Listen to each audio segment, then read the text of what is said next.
I live almost at the top of my kitchen table lamp. In Sweden, northern Sweden. I moved here 15 years ago to study forestry. But I sometimes struggle with long-term commitments. There is always something that leads me away.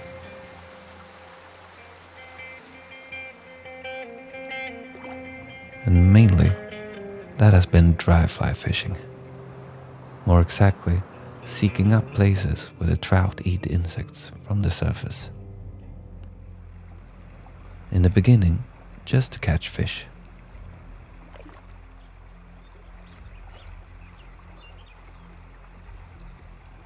But fly fishing offers something I think has become less common in the world. A connection to nature.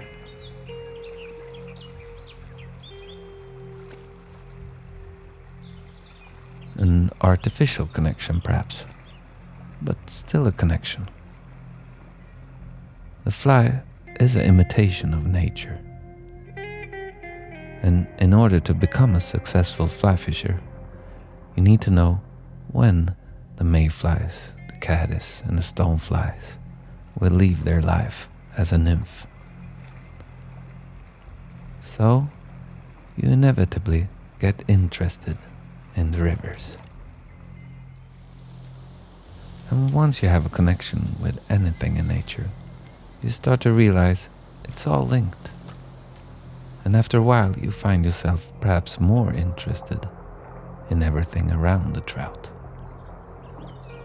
The clams, the birds, the forest, why the rivers are looking like this or like that.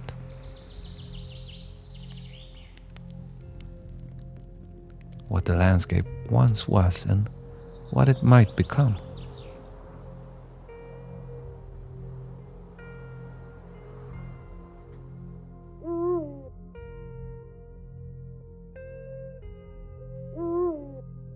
I still haven't figured out myself, but I think I have at least started to understand the landscape I'm living in. It's a young landscape.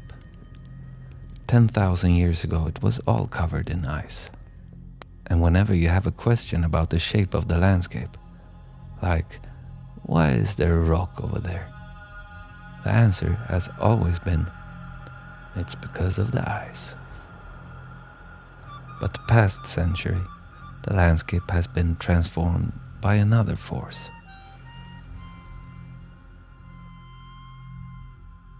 I often make videos where I'm showing myself exploring wild forest creeks. At least, that is what I'm trying to film. And down by the rivers, I'm often able to achieve that profound feeling of being surrounded by wild nature. But I rarely put the creek in a bigger context. A clear cut might be a powerful image to express the loss of nature, but it's sometimes a little false. You tend to think a wild forest has been cut down. But to be frank, the wild forest was gone even before the trees came down. A clear cut has been the planned future for every production forest here. If the production forest is compared with wheat production, it supports a tremendous amount of life. But if it's compared to a wild, pristine forest, it doesn't support a tremendous amount of life.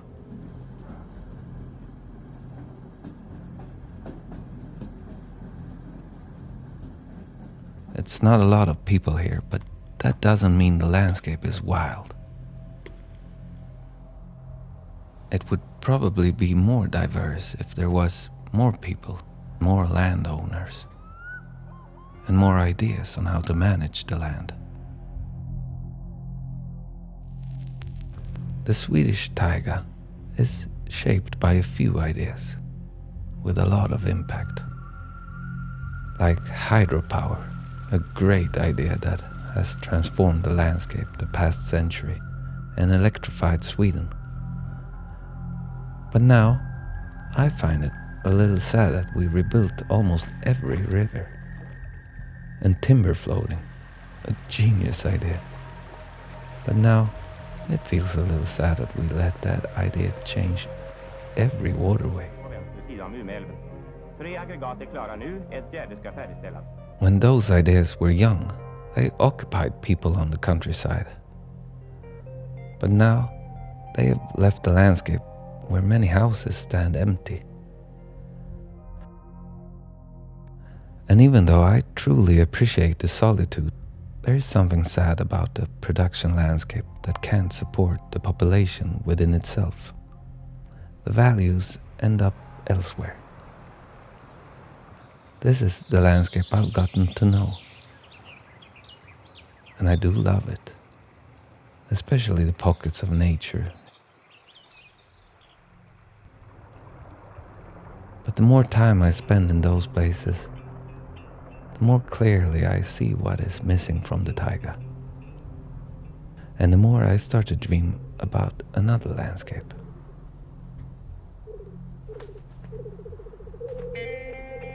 A landscape that connects those pockets and prioritizes beauty.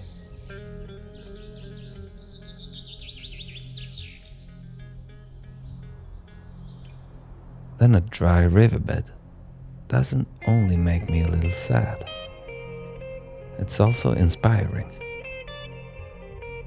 It shows you that an idea can transform the whole landscape. Lately, I've come across the idea of rewilding landscapes. In the coming year, I'm gonna make a few films together with Rewilding Sweden, exploring that idea. I guess they have already explored that idea, but I'm gonna try to learn more about it and what it might mean for this landscape.